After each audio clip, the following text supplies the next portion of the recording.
அத்தியாயம் 1. கிழக்கு திசை சூரியனை பிரசவிக்கும் முயற்சியில் இருக்க அந்த புதன்கிழமை ஸ்லோ மோஷனில் விடிந்து கொண்டிருந்தது. பூஜை அறையிலிருந்து வெளிப்பட்டாள் வளர்மதி. இயற்கையான சிவப்பு நிறம் உறைந்து போயிருந்த சதைப்பிடிப்பான உதடுகளில் அஷ்டலட்சுமி ஸ்தோத்திரம் உதிர்ந்து கொண்டிருந்தது. யாதேவி சர்வபூதேஷு லக்ஷ்மி ரூபேனா சமஸ்தித நமஸ்தஸ்யை நமஸ்தஸ்யை நமஸ். அம்மா வளர்மதி. ஹால் சோஃபாவுக்கு சாய்ந்து உட்கார்ந்திருந்த மாமியார் குரல் கொடுத்தாள். மந்திரத்தை அப்படியே அந்தரத்தில் விட்டுவிட்டு வளர்மதி திரும்பினாள். சொல்லுங்க அத்த. என்னமோ தெரியலடி, வெட வெடன்னு வருது. சக்கரை நிறைய போட்டு டிகாஷனை திக்கா கலந்து ஒரு அரை டம்ளர் காஃபி கூட. சாயந்தரம் டாக்டர் பாலாஜியை போய் பார்க்கணும். இதோ கொண்டு வரேன் அத்த. வளர்மதி சொல்லிக்கொண்டே சமையலறைக்குள் நுழைந்தாள். காஃபி ஃபில்டரில் டிகாஷன் இறங்கி இருக்கிறதா என்று பார்த்து கொண்டிருக்கும் போதே அவளுடைய இடது தோளின் மேல் மெத்தென்று ஒரு கை படிந்தது. திரும்பினாள். அவளுடைய கணவன் ஹரி தலைக்கு குளித்துவிட்டு டர்க்கி டவலால் தன் அடர்த்தியான தலைகேசத்தை துடைத்தபடி நின்றிருந்தான். கணவனை ஒரு சின்ன புன்னகையோடு ஏறிட்டாள். என்ன ரொமான்ஸா? தலையை தொடச்சிக்கிட்டே கிச்சனுக்குள்ள வந்துட்ட. வளர்மதி சந்தோஷமான மூடில் இருக்கிறாள் என்றால் கணவன் ஹரியை ஒருமையில் கூப்பிடுவது கடந்த 2 வருட திருமண வாழ்க்கையில் எழுதப்படாத ஒரு சட்டம். அந்த சட்டத்தில் கணவன் மனைவி என்ற உறவுகள் காணாமல் போயிருக்கும். ஹரி குரலை தாழ்த்தினான். என்ன வளர், அம்மா ஹால்ல இருக்கும்போது எனக்கு ரொமான்ஸ் வருமா? அப்புறம் எதுக்கு இந்த ரகசிய விஜயம்? நாளைக்கு நம்ம வெட்டிங் டே, 3rd anniversary. அதை எப்படி செலிப்ரேட் பண்ணலாம்னு நேற்று ராத்திரி நான் உன்கிட்ட யோசனை கேட்டப்ப நீ என்ன சொன்ன? சிட்டியில் இருக்கிற ஒரு அநாத விடுதிக்கு போய் அங்க இருக்கிற குழந்தைகளுக்கு ஒரு ராயல் லஞ்ச் ஏற்பாடு பண்ணலாம்னு சொன்னேன். நீதான் வேண்டாம்னு சொல்லிட்டியே. ஆனா இப்ப அதுக்கான ஏற்பாட்டை பண்ணிட்டேன். தடாகம் கிராமத்துக்கு போற வழியில் ஈரம் என்கிற பெயரில் ஒரு சிறுவர் காப்பகம் இருக்கு. ஃபோன் பண்ணி விசாரிச்சிட்டேன். மொத்தம் 149 பேரு. ஹோட்டல் 7th டேஸ்டுக்கு ஃபோன் பண்ணி ஆர்டரும் கொடுத்துட்டேன். வளர்மதியின் விழிகள் வியப்பில் தத்தளித்தன. கணவனை ஏறிட்டாள். கண்ணா, என்னடா சொல்ற? நாளைக்கு நடக்க போறத பத்தி சொல்லிட்டு இருக்கேன். ஹோட்டல் 7th டேஸ்ட் ரொம்பவும் காஸ்ட்லி ஆச்சேடா. காஸ்ட்லி தான். Per head 500 rupees. இருக்கட்டுமே, அதனால என்ன? அம்மா கிட்ட சொன்னியா? இல்ல வளர், நான் அம்மா கிட்ட சொன்னா அம்மா ஒரு வார்த்தையில் அதெல்லாம் எதுக்கு, கோயிலுக்கு போயிட்டு வந்தா போதும்னு சொல்லி என்னை மேற்கொண்டு பேச விடாம அடக்கிடுவா. நீ சொன்னாதான் இந்த ராயல் லஞ்ச் ஈவெண்ட்டுக்கு அம்மா கிட்ட இருந்து கிரீன் சிக்னல் கிடைக்கும். போய் பேசிடுறியா? இப்ப வேண்டாம். நான் இன்னைக்கு 9 மணிக்கெல்லாம் ஆபீஸ்ல இருக்கணும். சீஃப் டைரக்டர் வரார். நான் தான் அவருக்கு பொக்கே கொடுக்கணும்னு டைரக்டர் சொல்லிட்டார். நான் சாயந்தரம் 4 மணிக்கெல்லாம் வீட்டுக்கு வந்துடுவேன். அப்ப அத்தை கிட்ட பேசிக்கிறேன். இப்ப நீ ட்ரெஸ் பண்ணிட்டு டைனிங் டேபிளுக்கு வா. பிரேக்ஃபாஸ்ட் ரெடியா இருக்கு. இன்னைக்கு பிரேக்ஃபாஸ்ட் மெனு என்ன? ரவா இட்லி, வெண்பொங்கல், தக்காளி சட்னி. Super combination. கேட்கும் போதே பசியோட பர்சன்டேஜ் எகிருது. 5 நிமிஷம் டைனிங் டேபிள்ல இருப்பேன். ஹரி சமையலறையை விட்டு வெளியேறி போக வளர்மதி மாமியாருக்காக காப்பி தயாரிக்க ஆரம்பித்தாள். சரியாய் 8 மணி. கணவனின் கையில் லஞ்ச் பாக்ஸை திணித்துவிட்டு மாமியாரிடம் வந்தாள் வளர்மதி. அத்தை, நான் கிளம்புறேன். ஆபீஸுக்கு முக்கியமான ஒருத்தர் வரார். நான் 9 மணிக்கெல்லாம் அங்க இருக்கணும். சாயந்தரம் சீக்கிரமா வந்துடுறேன். நாளைக்கு உன்னோட கல்யாண நாள். லீவு போட்டுடு. மருதமலைக்கோ பேரூர் கோயிலுக்கோ போயிட்டு வந்துடலாம். சாயந்தரம் வந்து பேசுறேன் அத்தை. மாமியாரிடம் சொல்லிக்கொண்டு கணவன் ஹரியை பார்த்து கண் சிமிட்டி விட்டு தன் ஊதா நிற ஸ்கூட்டியை நோக்கி போனாள் வளர்மதி. தன்னுடைய லஞ்ச் பாக்ஸையும் வேனிடி பேக்கையும் கிட்டில் திணித்துவிட்டு ஸ்கூட்டியை கிளப்பினாள். அது வேகம் பிடித்து 1 நிமிட நேரத்திற்குள் அந்த தெருவை கடந்து பிரதான சாலைக்கு வந்தது. போக்குவரத்தற்ற பரந்த சாலையில் ஸ்கூட்டியின் வேகத்தை அதிகரித்த வளர்மதி 2 கிலோமீட்டர் தூரத்தை கடந்ததும் எதிர்பட்ட அந்த பெரிய புளிய மரத்தின் கீழே மண்டியிருந்த நிழலில் ஸ்கூட்டரை போய் நிறுத்தி கொண்டாள். வேனிடி பேக்கை பிரித்து அதற்குள் இருந்த செல்போனை எடுத்துக்கொண்டு கான்டாக்ட்ஸ் ஆப்ஷனுக்கு போய் ஒரு எண்ணை தொட்டாள். மறுமுனையில் ரிங் போய் 10வது வினாடி ஒரு ஆண் குரல் கேட்டது. என்னம்மா வளர்மதி, இந்த நேரத்துக்கு ஃபோன்? சார், இன்னைக்கு எனக்கு அரை நாள் லீவ் வேணும். மத்தியானம் 1 மணிக்குள்ள ஆபீஸுக்கு வந்துடுறேன். எதுக்கு அரை நாள் லீவு? என்னோட மாமியாருக்கு உடம்பு கொஞ்சம் முடியல சார். டாக்டர் கிட்ட அப்பாயின்மெண்ட் வாங்கி இருக்கேன். 10 மணிக்கு போகணும். எப்படியும் டாக்டரை பார்த்துட்டு வீடு திரும்ப 12 மணி ஆயிரும். அதுக்கப்புறம் நான் புறப்பட்டு ஆபீஸுக்கு வந்துடுறேன் சார். மறுமுனையில் மௌனம். வளர்மதி கேட்டாள், என்ன சார் பேச்சையே காணோம்? நான் பேசுறதுக்கு என்னம்மா இருக்கு? கடந்த 1 வருஷத்துல மட்டும் 10 தடவை இப்படி அரை நாள் லீவு போட்டிருக்க. ஒவ்வொரு தடவையும் ஏதாவது ஒரு காரணம் சொல்ற. அப்படின்னா நான் சொல்றத நீங்க நம்பலையா சார்? நான் நம்புறேம்மா. ஆனா எனக்கும் மேல இருக்கிற சீஃப் மேனேஜர் சந்தேகப்படுற மாதிரி தெரியுது. லீவ் கேட்டா சாங்ஷன் பண்ண வேண்டாம்னு போன தடவையே சொன்னார். சார், இந்த ஒரு தடவை மட்டும் எப்படியாவது லீவ் சாங்ஷன் பண்ணிடுங்க சார். மாமியாருக்கு உடம்பு ரொம்பவும் முடியல. அந்த டாக்டர் கிட்ட அப்பாயின்மெண்ட் வாங்குறதே ரொம்ப கஷ்டம். எப்படியோ தெரிஞ்ச நர்ஸ் மூலமா சொல்லி அப்பாயின்மெண்ட் வாங்கினேன் சார். சரி சரி, ஆபீஸுக்கு மத்தியானம் 1 மணிக்குள்ள வந்துடுவியா? வந்துடுவேன் சார். நீ கேட்ட லீவை நான் சாங்ஷன் பண்ணல. இது ஆஃப் தி ரெக்கார்ட் லீவ். ஆஃபீஸ்ல யாருக்கும் தெரிய வேண்டாம். ஆன் டியூட்டின்னு நான் போட்டுக்கிறேன். Thank you sir. இப்படி நீ அரை நாள் லீவ் போடுறது இதுவே கடைசி தடவையா இருக்கட்டும். முயற்சி பண்றேன் சார். செல்போனை அணைத்து வேனிடி பேக்கில் போட்டுக்கொண்ட வளர்மதி ஸ்கூட்டியை உயிர்ப்பித்துக் கொண்டு சாலையில் பறந்தாள். 10 நிமிஷ பயணத்திற்கு பிறகு ரேஸ்கோர்ஸ் பகுதியில் ஆள் நடமாட்டம் அற்ற ரோஸ்வில்லா அவென்யூ சாலையில் அந்த ஸ்னோசெம் கிரீம் நிற பெயிண்டில் குளித்திருந்த பங்களாவின் காம்பவுண்ட் கேட்டுக்கு முன்பு ஸ்கூட்டியை நிறுத்த செக்யூரிட்டி கூண்டில் இருந்த செக்யூரிட்டி எழுந்து வந்தார். நெற்றி நிறைய குழப்பத்தோடு கேட்டார், என்னம்மா? ஈஸ்வர் ஐயாவை பார்க்கணும். நீங்க யாருன்னு தெரியலையேம்மா. என் பேரு வளர்மதி. ஐயாவை பார்த்து ஒரு 2 நிமிஷம் பேசணும். அப்பாயின்மெண்ட் இருக்கா? திடீர்னு புறப்பட்டு வர வேண்டியதாயிருச்சு. அப்பாயின்மெண்ட் வாங்க முடியல. நேர்ல சொல்ல வேண்டிய ஒரு முக்கியமான விஷயம். 1 நிமிஷம் வெயிட் பண்ணுங்கம்மா. நான் ஐயா கிட்ட போன்ல கேக்குறேன். அவர் வர சொன்னா நான் அனுப்புறேன். வாட்ச்மேன் சொல்லிக்கொண்டே உள்ளே போய் இன்டர்காம் செல்போனில் பேசிவிட்டு சற்றே பதட்டம் தொற்றிக்கொண்ட நடையோடு வந்தார். ஐயா வர சொல்லிட்டார். உள்ளே போங்கம்மா. லானை ஒட்டி இருக்கிற மாடிப்படி வழியா போனா முதல் மாடி, 2வது ரூம். கேட் திறக்கப்பட ஸ்கூட்டியுடன் உள்ளே போனால் வளர்மதி. வைட்டமின் ப உபயத்தால் ஒட்டுமொத்த பங்களாவும் போஷாக்கோடு தெரிந்தது. லானில் வளர்ந்திருந்த கொரியன் கிராஸ் கூட புதுவிதமான பச்சை நிறத்தை காட்டியது. ஸ்கூட்டியை அட்லாண்டிக் ப்ளூ நிறத்தில் இருந்த உயர்ந்த ஜாதி காருக்கு பக்கத்தில் நிறுத்திவிட்டு மாடிப்படி ஏறி மேலே போனாள். பங்களாவின் எந்த திசையிலும் ஆட்கள் இல்லை. முதல் மாடியின் 2வது அறைக்கு முன்பாய் வந்து பாதி திறந்திருந்த கதவை மெல்ல தள்ளினாள்.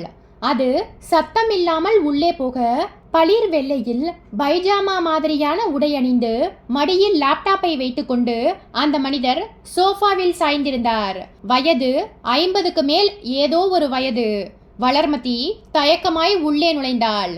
Good morning sir. Good morning. உள்ளவாமா. Sorry for the disturbance sir.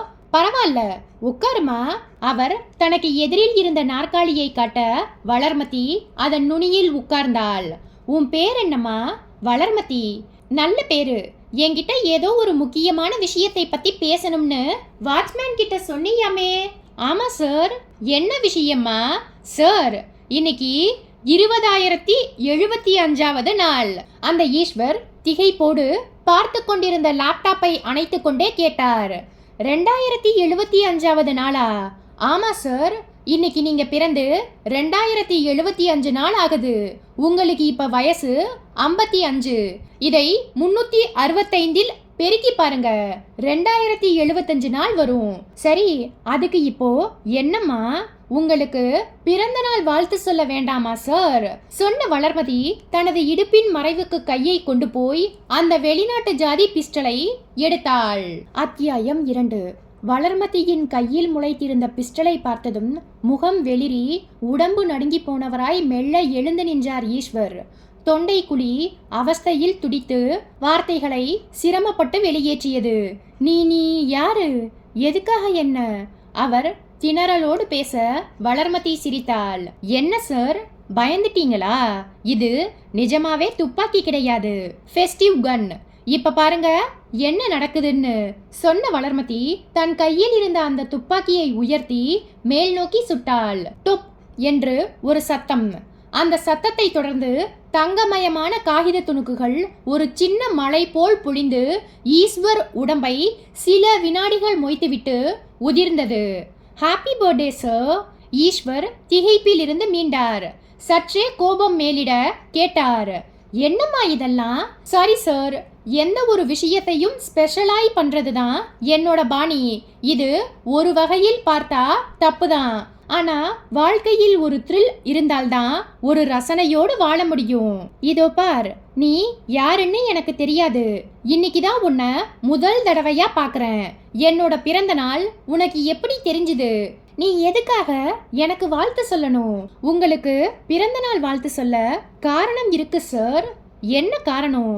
Valarmathi தன் கையோடு கொண்டு போயிருந்த கைப்பையை பிரித்து ஒரு நாளிதழை எடுத்து அதன் 2வது பக்கத்தில் வெளியாகி இருந்த செய்தியை காட்டினாள். 2 நாளைக்கு முன்னாடி வந்த இந்த நியூஸை படிங்க சார். ஈஸ்வர் தன் ரிம்லெஸ் கண்ணாடியை சரிப்படுத்தி கொண்டு படித்தார்.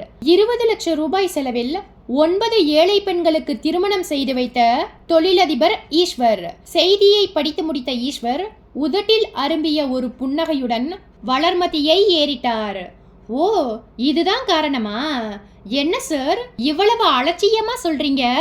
20 லட்சம் ரூபாய் செலவு பண்ணி 9 ஏழை பெண்களுக்கு கல்யாணத்தை பண்ணி வச்சிருக்கீங்க. அவனவன் ஒரு 10 ரூபாய் நோட்டை கோயில் உண்டியல்ல போட்டுட்டு சுத்தி முத்தி பெருமையோட பாக்குற காலம் இது. இதுல பெருமைப்பட என்னமா இருக்கு? நான் பண்ணிட்டு இருக்கிற பிசினஸ்ல எதிர்பாராத விதமா ஒரு 20 லட்சம் ரூபாய் அதிகப்படியா லாபம் வந்தது. அந்த பணத்தை உபயோககரமான முறையில் செலவு பண்ணணும்னு நினைச்சேன். ஒரு ஜோஷியர் கிட்ட கேட்டேன்.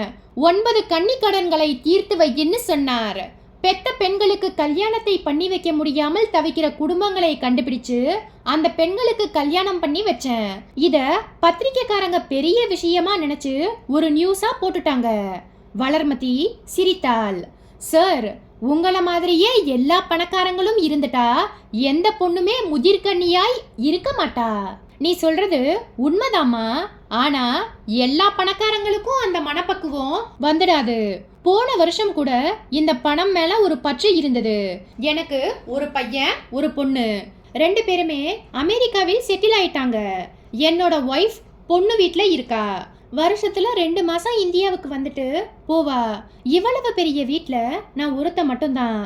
7-8 பிசினஸை பார்க்க வேண்டி இருக்கு. இல்லைன்னா நானும் வெளிநாடு போயிருப்பேன்.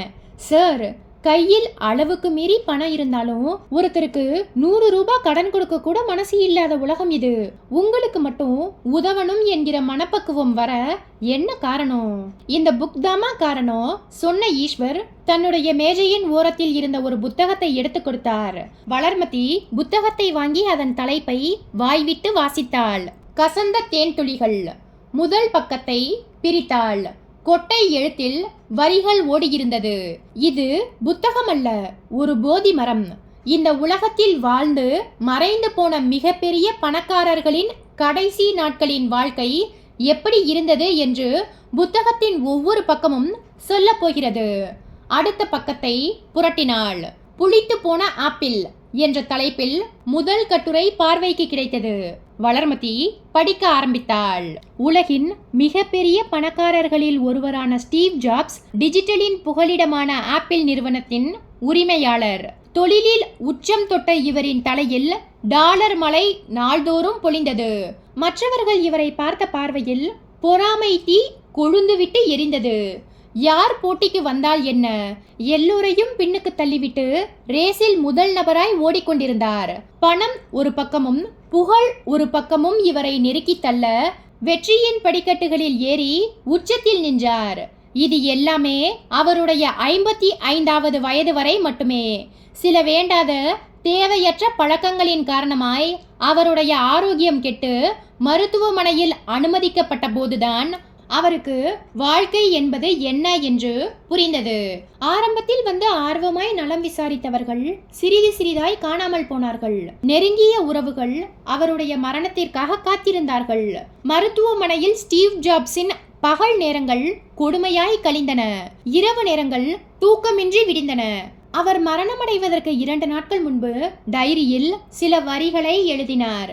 இப்போது நான் இந்த உலக வாழ்க்கை என்ன என்பதை புரிந்து கொண்டேன்.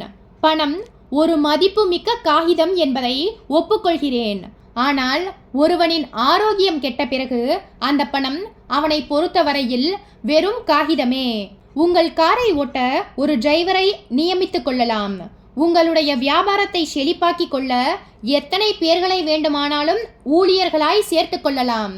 ஆனால் உங்கள் நோயையும் அதனால் உண்டாகும் வலிகளையும் ஏற்றுக்கொள்ள யாரையுமே நியமிக்க முடியாது. எந்த பொருள் தொலைந்தாலும் சரி, அதே போன்ற ஒரு பொருளை உலகத்தின் எந்த மூலையில் இருந்தாவது என்ன விலை கொடுத்தாவது வாங்கிவிட முடியும். ஆனால் உடம்பின் ஆரோக்கியம் தொலைந்து போனால் அதை தேடி கண்டுபிடிப்பதற்குள் நம் ஆயுள் முடிந்துவிடும். வாழ்க்கை எனும் நாடக மேடையில் இப்போது நீங்கள் எந்த காட்சியில் நடித்து கொண்டிருந்தாலும் சரி, அந்த காட்சி முடிவதற்குள்ளாகவே நடுவிலேயே எப்போது வேண்டுமானாலும் திரை விழலாம். நமக்கு வயதாகும் போதுதான் சில விஷயங்கள் புரிய ஆரம்பிக்கும். செலவழிக்க வாய்ப்பில்லாத போது உங்கள் மணி பர்ஸில் $1 இருந்தாலும் சரி, வங்கி கணக்கில் $1 கோடி இருந்தாலும் சரி, இரண்டுமே ஒன்றுதான். உங்களை விட்டு உறவுகள் பிரிந்த பிறகு 8க்கு 8 என்ற அளவில் இருக்கக்கூடிய அறையும் ஒன்றுதான், 7 அடுக்கு மாளிகையும் ஒன்றுதான். பணத்தை நேசிக்காதீர்கள், மனிதர்களை நேசியுங்கள். முடிந்தவரை மற்றவர்களை வார்த்தைகளால் சந்தோஷப்படுத்துங்கள். வளர்மதி புத்தகத்தை மூடினாள். ஈஸ்வர் ஒரு சிரிப்போடு கேட்டார், என்னம்மா படிச்சியா? படிச்சேன் சார். நான் 20 லட்சம் ரூபாயை செலவு பண்ணி ஏன் 9 ஏழை பெண்களுக்கு திருமணம் செய்து வச்சேன்னு உனக்கு புரிஞ்சிருக்குமே. புரியுது சார். அடுத்த கட்டுரையையும் படிச்சு பாருமா. உலகத்தோட டாப் 10 டாக்டர்கள்ல ஒருத்தர் ராபர்ட் ஸ்டீபன் தன்னோட வாழ்நாளின் கடைசி நாட்களை பற்றி என்ன எழுதியிருக்காருன்னு உனக்கு புரியும். ஈஸ்வர் சொல்லிக் கொண்டிருக்கும் போதே மேஜையின் மேல் இருந்த அவருடைய செல்போன் வைப்ரேஷன் மோடில் வெளிச்சமாய் ஒளிர்ந்தது. செல்போனை எடுத்து யார் என்று பார்த்துவிட்டு காதுக்கு கொடுத்தார். ஹலோ. மறுமுனையில் ஒரு ஆண் குரல் கேட்டது. நான் அபுபக்கர் பேசுறேன் ஈஸ்வர். தெரியுது, சொல்லு. ஈஸ்வர், நான் இப்ப சொல்றத மட்டும் கேளு, பதில் பேசாத. சரி, இப்ப உனக்கு முன்னாடி ஒரு பொண்ணு உட்காந்துட்டு இருக்காளா? ஆமா. நீ இப்ப என்ன பண்ற? செல்போன்ல வாய்ஸ் பிரேக் ஆகுதுன்னு சொல்லி அடுத்த அறைக்கோ இல்லனா கொஞ்சம் ஒதுக்குப்புறமாவோ போய் நின்னுக்கிட்டு பேசு. ஈஸ்வர் தனக்கு முன்பாய் உட்கார்ந்திருந்த வளர்மதியை பார்த்தார். அவள் கசந்த தேன்துளிகள் புத்தகத்தில் ஆழ்ந்திருந்தாள். நீ புத்தகத்தை பார்த்துட்டுமா? செல்போன்ல வாய்ஸ் பிரேக் ஆகுது. முன்னாடி இருக்கிற சிட் அவுட்ல போய் நின்னாதான் டவர் எடுக்கும். நீங்க போய் பேசிட்டு வாங்க சார். ஈஸ்வர் செல்போனோடு அடுத்த அறையில் இருந்த சிட் அவுட்டை நோக்கி போய் மறைவில் நின்று கொண்டு பேசினார். சொல்லு அபுபக்கர், எனக்கு முன்னாடி ஒரு பொண்ணு உட்கார்ந்துருக்கிற விஷயம் உனக்கு எப்படி தெரியும்? சொல்றேன். அவளோட பேரு வளர்மதி தானே? ஆமா. அவ எதுக்காக உன்னை பார்க்க வந்திருக்கா?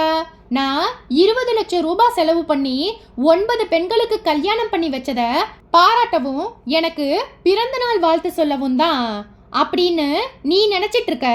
பின்ன உன்னை வேவு பார்க்க வந்திருக்கா. அபுபக்கர், நீ என்ன சொல்ற? அவ ஒரு போலீஸ் இன்ஃபார்மர். அத்தியாயம் 3.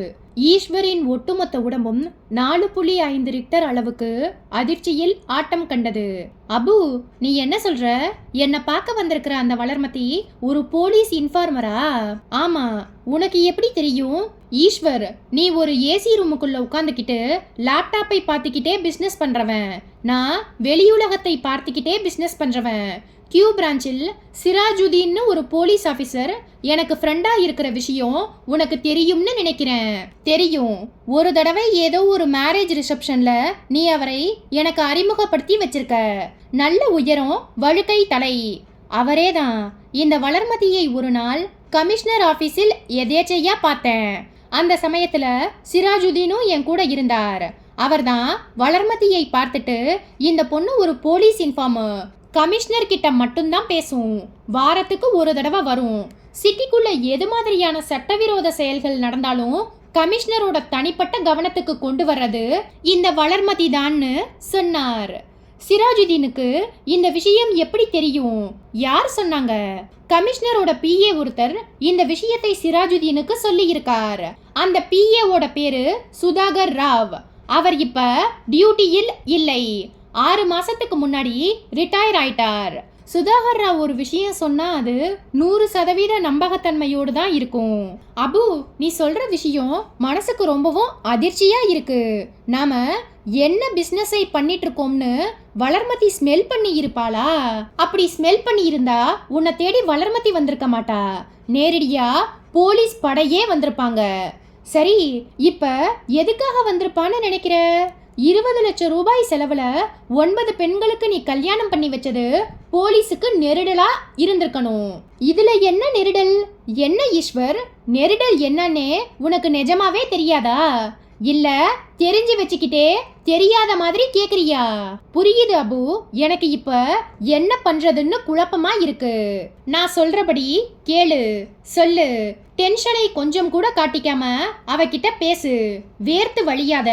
உனக்கு பிறந்தநாள் வாழ்த்து சொல்றதுக்காக வந்த வளர்மதிக்கு ஸ்வீட், காரம், காஃபி கொடு. அவ கேக்குற கேள்விகளுக்கு யோசிச்சு பதில் சொல்லு. தேவையான இடங்கள்ல மட்டும் பொய் பேசு. அந்த பொய்யும் உண்மை மாதிரியே தெரியணும். அபு, என்ன வளர்மதி இங்க இருக்கிறது உனக்கு எப்படி தெரியும்? யார் சொன்னாங்க? யாரும் சொல்லல, நான் பார்த்தேன். பாத்தியா? எப்படி? உன்னை நேர்ல பார்த்து பிறந்தநாள் வாழ்த்து சொல்லிட்டு போலாம்னு 15 நிமிஷத்துக்கு முன்னாடி உன் வீட்டுக்கு வந்தேன். தெருமுனையில் என்னோட கார் நுழையும் போதே ஸ்கூட்டியில் வந்த வளர்மதியை நான் பார்த்துட்டேன். அவளை பார்த்த உடனேயே நான் உஷாராகி காரை ரோட்டோரமா ஒரு மரத்துக்கு கீழே பார்க் பண்ணிட்டேன். ஒரு போலீஸ் இன்ஃபார்மரான வளர்மதி உன்னை பார்க்க எதுக்காக வரணும்னு யோசிச்சேன். எதுவுமே பிடிபடல. சரி, உள்ள போன வளர்மதி வெளியே வரட்டும்னு கார்லயே உட்கார்ந்து வெயிட் பண்ணிட்டு இருந்தேன். உள்ளே போனவ வெளியே வர்ற மாதிரியே தெரியல. என் மனசுக்குள்ள லேசா ஒரு பயம் எட்டி பார்த்துச்சு. அவகிட்ட நீ எதையும் வளரிட கூடாதுங்கிறதுக்காக தான் நான் உனக்கு ஃபோன் பண்ணி அவளுக்கு தெரியாம ரூமை விட்டு வெளியே வந்து பேச சொன்னேன். நல்ல வேலை ஃபோன் பண்ணின. சரி, ஃபோனை கட் பண்ணிட்டு அவகிட்ட போய் பேசு. பேச்சுல எந்த வித்தியாசமும் தெரிய வேண்டாம். அவ வீட்டை விட்டு வெளியே வந்ததும் நான் அவளை ஃபாலோ பண்ணி எங்க போய் யாரை பார்க்கறான்னு தெரிஞ்சுக்கிட்டு அப்புறமா உன்னை வந்து பார்க்கறேன். அபு, கொஞ்சம் டென்ஷனா இருக்கு. என்ன ஈஸ்வர், ஒரு போலீஸ் இன்ஃபார்மர், அதுவும் ஒரு பொண்ணு வந்ததுக்கே இப்படி ஆடி போயிட்ட?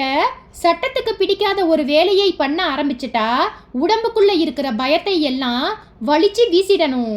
நம்மை கண்டுபிடிக்கிற அளவுக்கு போலீஸ் புத்திசாலிகளா மாறிட்டா நாம அவங்க கிட்ட மாட்டிக்காத அளவுக்கு புத்திசாலிகளா மாறணும். இனிமேல் நீயும் சரி நானும் சரி எச்சரிக்கையோடு இருக்க வேண்டிய நிமிஷங்கள். அந்த வளர்மதியை போய் பாரு. ரூமை விட்டு வெளியே வந்துட போறா. அபுபக்கர் மறுமுனையில் செல்போனின் இணைப்பை துண்டித்துவிட ஈஸ்வர் வியர்த்து போயிருந்த முகத்தையும் கழுத்தையும் கர்ச்சீஃபால் ஒற்றிக்கொண்டு சிட் அவுட்டின் நின்றும் வெளிப்பட்டு வளர்மதி இருந்த அறைக்குள் நுழைந்தார். வளர்மதி கசந்த தேன்துளிகள் புத்தகத்தை புரட்டியபடி உட்கார்ந்திருந்தாள். என்னம்மா, டாக்டர் ராபர்ட் ஸ்டீஃபனோட ஆர்டிக்கலை படிச்சியா? ஈஸ்வர் இயல்பான குரலில் கேட்டுக்கொண்டே அவளுக்கு எதிரே போய் உட்கார்ந்தார். சார், இந்த புத்தகம் உண்மையிலேயே வாழ்வியல் தத்துவங்களை எடுத்து சொல்கிற அற்புதமான புத்தகம்.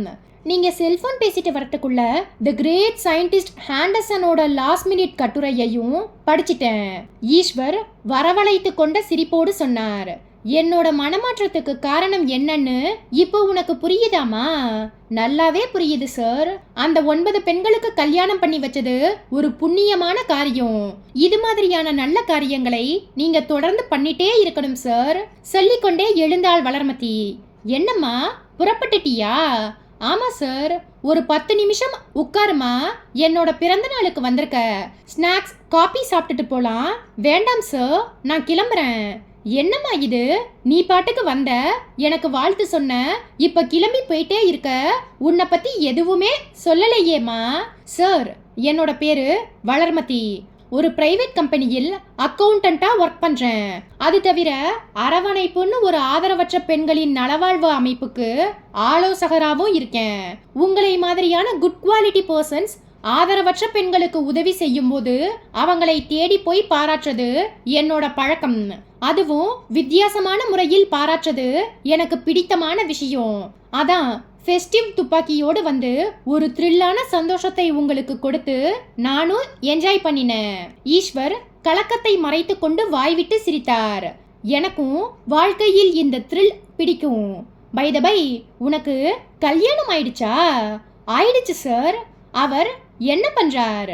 IBM கம்பெனியில் சாஃப்ட்வேர் இன்ஜினியரா ஒர்க் பண்றார். கல்யாணம் கூட சமீபத்துல தான் நடந்திருக்கும்னு நினைக்கிறேன். ஆமா சார், 3 வருஷம் ஆச்சு. நீ ஆலோசகரா இருக்கிற அரவணைப்பு பெண்கள் நலவாழ்வு அமைப்புக்கு ஏதாவது உதவி வேணும்னா சொல்லுமா, பண்ணிடலாம். தேவைப்படும் போது நானே நேர்ல வரேன் சார். சொல்லிக்கொண்டே வளர்மதி எழுந்தாள். அடிக்கடி வந்துட்டு போமா. Thank you sir. வளர்மதி வெளியேறி பங்களாவின் காம்பவுண்ட் கேட்டை கடந்து தன்னுடைய ஸ்கூட்டியை நெருங்கும் வரை மாடி ஜன்னல் வழியாய் அவளையே பார்த்து கொண்டிருந்த ஈஸ்வர் தன்னுடைய செல்போனை எடுத்து அபுபக்கரை தொடர்பு கொண்டார். அபு, நான் பார்த்துட்டேன். அவ எங்க போறான்னு ஃபாலோ பண்ணிடுறேன். ஜாக்கிரதை, நீ அவளை ஃபாலோ பண்றத ஸ்மெல் பண்ணிட போறா. அவளை சாதாரண பொண்ணா என்னால நினைக்க முடியல. நீ அவளை நினைச்சு பயப்படுறேன்னு நினைக்கிறேன். கொஞ்சம் நாம பண்ற பிசினஸுக்கு இந்த கொஞ்ச பயமும் இருக்கக்கூடாது. பயம் கரையா மாதிரி. என்ன பண்ணலாம்ங்கிற? இந்த வாரத்துல ஒரு கெட்ட நாள் பார்த்து அவளை முடிச்சிடலாம். ஒரு பாம்பு வீட்டுக்குள்ள நுழைகிறதும் ஒரு போலீஸ் இன்ஃபார்மர் வீட்டுக்குள்ள நுழைகிறதும் என்ன பொறுத்த வரைக்கும் ரெண்டுமே ஒண்ணுதான்.